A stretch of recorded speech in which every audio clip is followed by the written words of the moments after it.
హనుమంతుడు ధైర్యానికి ప్రతీక, అపార శక్తి సామర్థ్యాలకు ప్రతిరూపమని రాజ్యసభ మాజీ సభ్యులు తులసిరెడ్డి పేర్కొన్నారు. హనుమత్ జయంతి సందర్భంగా వేంపల్లిలో కాంగ్రెస్ నాయకులు ఆంజనేయ స్వామి విగ్రహానికి పూలమాలలు అర్పించి వేడుకలను ఘనంగా నిర్వహించారు. ఈ సందర్భంగా తులసిరెడ్డి మాట్లాడుతూ, చైత్ర శుద్ధ పూర్ణిమ నాడు వాయుదేవుని అనుగ్రహంతో కేసరి అంజనీదేవి దంపతులకు ఆంజనేయుడు జన్మించాడని తెలిపారు. ఆయన మహాబలశాలి, పరాక్రమవంతుడు, బుద్ధిశాలి, పండితుడని, గాలి కంటే వేగంగా పయనించగల శక్తి ఆయనకుందారు. అవసరాన్ని బట్టి సూక్ష్మ స్వరూపం నుంచి విశ్వరూపం వరకు ధరించగల మహోన్నత శక్తిని హనుమంతుడికి ఉందని వివరించారు. హనుమంతుడు లేకపోతే రామాయణ మహాకావ్యమే ఉండేది కాదని తులసిరెడ్డి స్పష్టం చేశారు.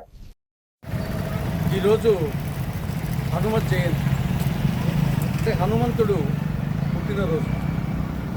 త్రేతాయుగంలో ఉత్తరాయణ పుణ్యకాలంలో వసంత ఋతువులో చైత్రమాసం శుద్ధ పౌర్ణమి నాడు హనుమంతుడు పుట్టాడు. హనుమత్ జయంతి సందర్భంగా అందరికీ శుభాకాంక్షలు తెలియజేస్తున్నాను. హనుమంతుడు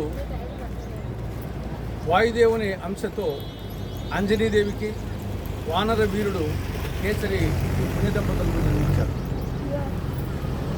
ఒక మాటలో చెప్పాలంటే ఆంజనేయుడు లేకపోతే రామాయణమే లేదు. హనుమంతుడు మహాబలవంతుడు, ధైర్యశాలి, పరాక్రమశాలి, బుద్ధిశాలి, కార్యసాధకుడు, భక్తాగ్రేసుడు. ఆకాశంలో వాయువు కంటే, పక్షి కంటే వేగంగా పయనించగలడు. పర్వతాలను సైతము పెకలించగలడు.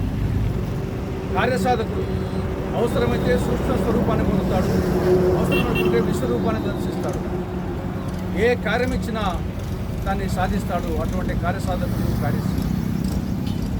ఒక భక్తుడు ఎలా ఉండాలో ఈ ప్రపంచానికి చాటి చెప్పాడు. బలవంతుడు, పరాక్రమవంతుడు, బుద్ధిమంతుడు అయి కూడా శ్రీరామచంద్రునికి భక్తాగ్రేసుడుగా తన జీవితాంతము సీతారాములకు భక్తుడుగా ఆయన సేవ చేశాడు. కాబట్టి ఒక భక్తుడు ఎలాగా ఉండాలో ప్రపంచానికి చాటి చెప్పినటువంటి భక్తాగ్రేసుడు ఆంజనేయుడు.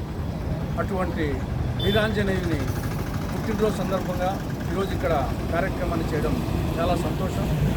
ఆంజనేయుని గుణగణాలు ప్రతి ఒక్కరికి ఆదర్శం, అనుసరణీయం, మార్గదర్శకం.